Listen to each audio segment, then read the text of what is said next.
चंद्रपूर जिल्ह्यातील नागभीड तालुक्यातल्या स्वाब वन्यजीव संस्थेनं कन्हाळगाव इथं एकाच वेळी 34 घोणस सापांची अर्थात रसल वायपर पिले आणि एका मादीला यशस्वीरित्या निसर्गमुक्त केलं आहे.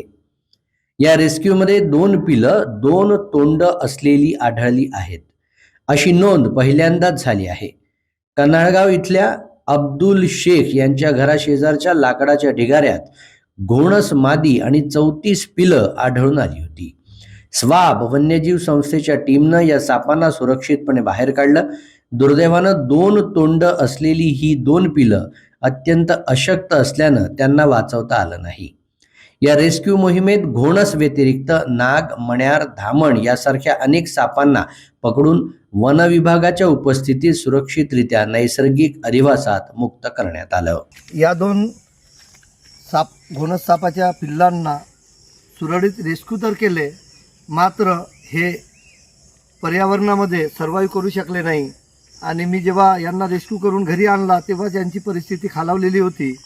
मात्र सोडण्यापूर्वीच यांचा जीव गेलेला आहे, याबद्दल आम्हाला दिलगिरी वाटत आहे. तर मित्रांनो, पावसाळ्याचे दिवस लागले की या सापांचा विणीचा काळ असतो. काही साप नागासारखे अंडे देतात, तर घोणससारखे साप हे डायरेक्टली पिल्लांचं प्रजनन करतात. ते 35 ते 40 60 पर्यंत त्यांची संख्या राहू शकते.